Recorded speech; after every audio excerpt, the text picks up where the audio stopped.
Hello everyone, I've got a dishwasher to look at today in the holiday home I'm currently staying at, and the dishwasher that has been provided for my use is this Beko. I'll put the model number in the description and any blurb below, and if I find the online instruction book I'll also leave a link pinned to the top of the comments and below the video in case you need the full instructions. I've used this quite a bit. I've been here a few days and so far I've been pretty impressed with it. I've only used one program, which has been the well, actually no, I tell a lie, I've used two of the programs. I'll explain the programs. It's a simple machine, a Slimline model, so it'll fit into more kitchens than a full-sized one, but yeah, so far I'm pretty impressed with it. We only have three controls on this Beko dishwasher: the main program dial, a half load button and a start-stop button. There are 5 programs to choose from on this particular Beko dishwasher. The first program is Eco 50. That's suitable for day-to-day use for lighter soiled crockery and cutlery and glassware. If you've had a big Sunday roast and you've got baking pans with grease in them, lots of pots and pans and crockery and cutlery that need a good intensive clean, then you can use the 70-degree intensive program, and I've used that once while I've been here. The program that I've used the most in this holiday cottage is the Clean and Shine 65-degree wash, so that's for general soiling on everyday crockery. And then a program that I'm going to use is the Quick and Shine 60-degree, so I'm assuming it's a quicker wash program than the Clean and Shine and at a slightly lower wash temperature. And then I don't know what this is, but we have Mini 30 at 35 degrees. I'm assuming that means a small load that will be washed in around 30 minutes at 35 degrees, so nothing too heavily soiled. If you're just freshening up glassware that's been in your cupboard and it's a bit dusty, or any crockery you might only get out on special occasions, you just need to give it a bit of a freshen up, I suppose you could use the Mini 30 program. Then we have a half load option, which I assume is for washing a smaller load, and then of course when we press the start stop button we can either start or stop the dishwasher. The dishwasher will automatically stop when you open the door, so if you need to add a mug or something while the machine's in progress, you can open the door, but it's possibly better to stop it before you open it, but it will, as I said, stop automatically. And then if you want to cancel a program, you've selected the wrong program, for example, or you need to stop it for any reason, you can press and hold the start stop button for 3 seconds, which will cancel the chosen wash program, and then you can select another one. And then just here we've got program state indicator. It won't tell you how long the dishwasher's got left to run, but it'll tell you what part of the wash cycle it's on. So obviously when it's washing, the wash light will illuminate and the dry light will illuminate when it's drying, and then of course when it's finished, this light will illuminate to tell you the dishwasher has ended, and you can open it and put your crockery away. All the dishwashers I've used in my lifetime have been fairly similar inside, with slight variations in the layout, and some of the features may be different, but they all work in a much similar way.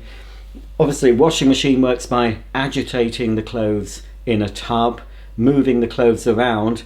A dishwasher doesn't move your dishes around, obviously, because if they were tumbling they would get broken. So the dishes remain static in the upper and lower baskets, while the spray arms rotate to clean the soiling off the dishes.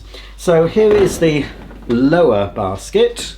Now obviously this is a Slimline dishwasher, so the baskets won't be as wide as a full-sized one. With this particular model we have a cutlery basket on the bottom, and most dishwashers or lower end dishwashers will have a basket at the bottom for your cutlery. More higher end dishwashers will have a cutlery drawer at the top of the machine, and I certainly prefer that, but you do normally have to pay a premium if you want that feature.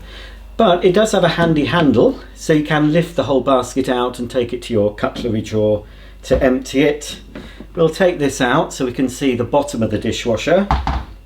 Here we have the lower spray arm, that rotates as the machine is going, and that jets the detergent and hot water onto the dishes above it. We also have a salt container. The majority of dishwashers, certainly sold in the UK, have a salt container which softens the water. So if you live in a hard water area, it's always advisable to put salt in the salt container. Even if you're using those combined tablets that are supposed to have a salt and rinse aid function in them, I would always still use dishwasher salt, and it has to be specific dishwasher salt, which you can buy from most supermarkets. Now normally, this is not mine, so I don't know where it is, but normally you would get a funnel that fits on. Now this doesn't have any salt in it. They haven't bothered filling it in this holiday cottage. But normally what you do, you put the funnel on, and it would normally take a full bag or box of dishwasher salt if it's empty. You don't want to spill it over, but you can fill it right to the top, and you will notice water being displaced as you're putting the salt in. That's normal. But always make sure you put the top back on, because if you turn the dishwasher on and you've forgotten that, you can damage the dishwasher. So that must be securely placed, screwed back in, like so. This is your large food particle trap. Now you don't have to rinse the dishes before putting them in a dishwasher, but it is best to scrape off most of the debris that's left. So I would say all dishwashers have this sort of filter at the bottom, and yeah, it's pretty clean actually. Often I would find them to be quite dirty, but yeah, they seem to be maintaining this pretty well. This one's got a fine mesh as well as a coarser filter, so anything large like sweet corn or peas that you haven't scraped off will end up in here to prevent it from going into the pump and possibly causing damage. So this whole thing comes out and can be cleaned under running water. The middle section comes out as well. All this, just take it to your sink. A little bit of detergent. You can use a soft dishwasher brush on this, dishwashing brush should I say. Rinse it thoroughly. It doesn't matter, you don't have to dry it of course, you can just pop it back wet. But I'm pretty impressed that that is as clean as it is. I wasn't expecting to find it clean, but that's good. So again, it'll only go in a certain way, that's it. Once it's in, you normally have to rotate the central part to lock it into position. So that's the lower part of the dishwasher. And here is the upper part, the upper basket. The rule of thumb normally is that you put more delicate items in the upper basket. So you'd put your glassware, you'd put your mugs, and some other utensils. Certainly your plastic utensils like your Tupperware or lock and lock boxes, they tend to go at the top. You can, if you're pushed for space, I've often put mugs on the bottom rack of my dishwasher and they're fine, but I certainly wouldn't put plastic items at the bottom rack. It's best to wash them here. You can do small plates as well, small bowls, as I said, glassware, mugs, any smaller items that would fit better here. The rule of thumb, I know there's a lot of discussions about how to load dishwashers, but the rule of thumb, you need to make sure you load items so water can get to every part. Unfortunately, my partner stacks things so close together, especially bowls, and I have to point out, how do you think the water is going to get into there? So I tend to rearrange stuff in the dishwasher, because I know when I empty it, I'm often having to put stuff back in the dishwasher because it's not come clean, because the water needs to get to every part of your crockery, your utensils, anything you put in here. So spread stuff out, that's the rule of thumb. Now on this one we've got these movable doobries. So on here we could put a long knife, a carving knife or a bread knife for example. These will move up as well, so you can incorporate taller glasses. And there's another one this side. I'm not sure if this is missing one here, but yeah, again it moves up and down. And there's other little things you could pop on, maybe a ladle, spatula, things like that. And as you can see, there is the upper spray arm. So again, that will rotate at the same time as the lower spray arm to wash the items in the upper basket. Some dishwashers also might have a third spray arm located at the top of the cabinet, either a spray arm that rotates or sometimes an additional jet. There does seem to be a third jet located at the top on this particular Beko dishwasher.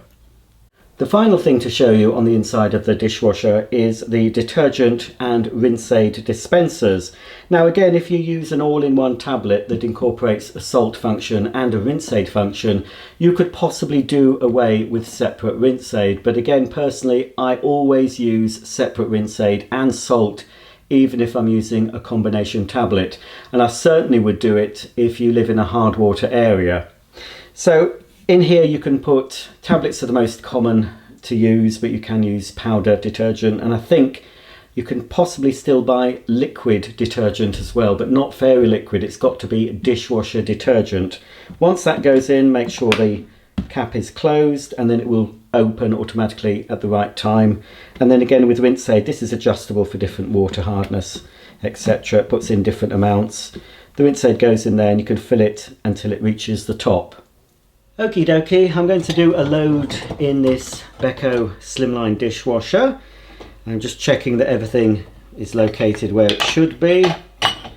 I'm always having to rearrange my dishwasher at home. Oh, it'll do. As long as water can get all around everything. Let's see if we can see any dirt. Oh look, there's a dirty coffee mug there, look.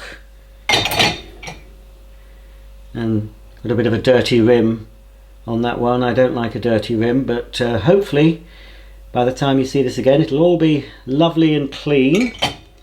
We've got a square. Oh, that's a test. Bit of a dirty protest there, isn't it? Let's hope that's gleaming when we look at it again. Oh, I've got another mug here. Bit of coffee left in the bottom. Should be able to fit it in the top if I jiggle things about a bit. That should be fine.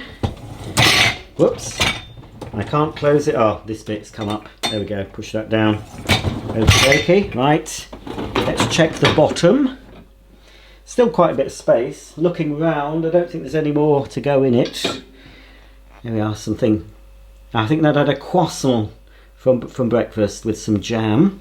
I think that's peanut butter on there, from a peanut butter and crumpet afternoon treat.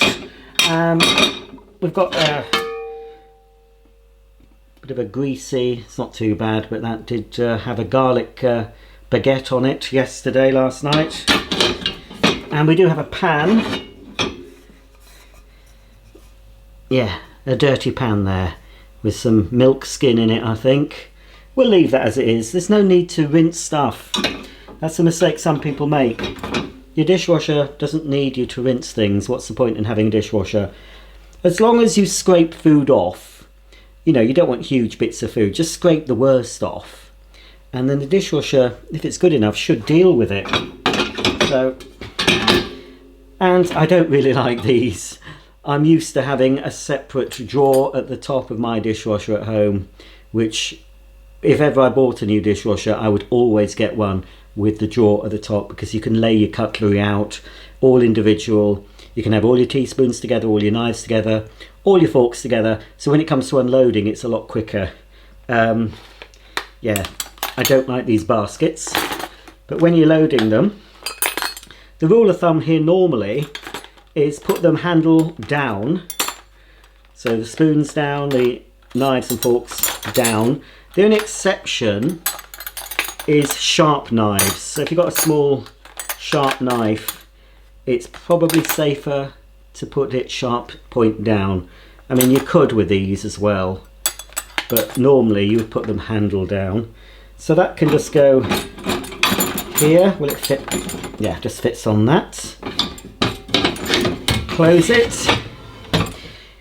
If in your dishwasher you've got anything tall at the bottom, just make sure it doesn't foul the upper spray arm. I think I'll be fine here.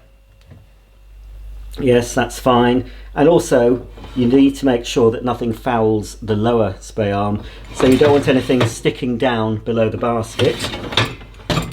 I'll just put my tablet in like so. Make sure it's closed, and then close the door of the dishwasher, and then we'll select the program. While I've been staying here, I've normally been using this dishwasher on the Clean and Shine 65 degree program, but I think I'll try it on something different this time. and go for the Quick and Shine 60 degree. I'm not going to select half load because it is fairly full. So all I have to do now is press the start button.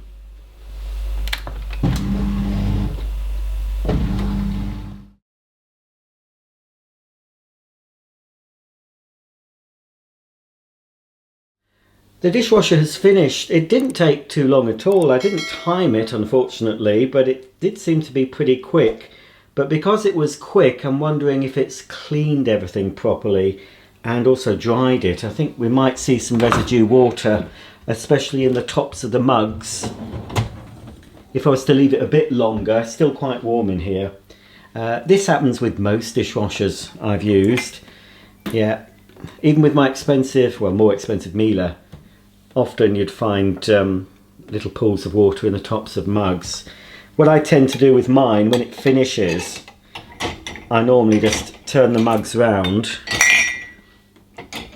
and then close the door again and just leave it a bit longer. On this bowl as well, we've got some water.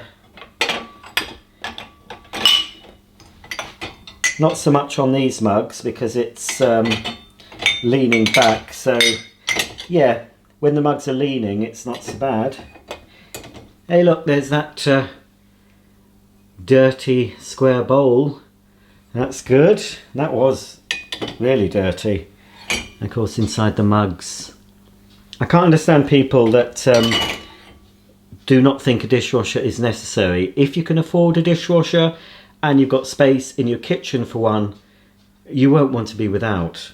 I was quite surprised. I overheard a neighbour talking about the dishwasher that was fitted when she moved in from the previous owner, and she found she didn't use it, so they just carried on washing up by hand. And then the other neighbour they were talking to said they couldn't live without theirs. And I'm in the latter category. I mean, I could live without it, obviously we can, but I wouldn't want to. I've had a dishwasher all my life. Since I was a toddler, my family have had dishwashers, so once you're used to something, you don't really want to go back. So in the bottom here we have, yeah, it's pretty good, this Beko. I mean, this Beko, I've no idea how much it cost when it was new, but it, you know, Beko is a sort of more of a budget priced brand. I mean, they do higher end models, I think, but this looks a pretty basic machine. And being a slimline one, now this is better. If you think you can't fit a dishwasher in, you might be able to fit in a slimline model. I don't know if this has come completely clean, but it probably was quite dirty.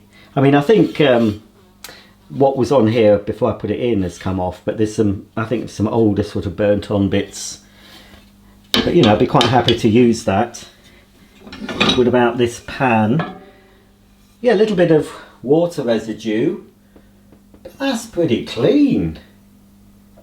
You know, I'm pretty impressed. A lot of the Beko things I've used, they haven't been mine. I think I did have I think I might have had a Beko dryer at some stage. Pretty sure it was a Beko one. I think I've done a Beko tumble dryer.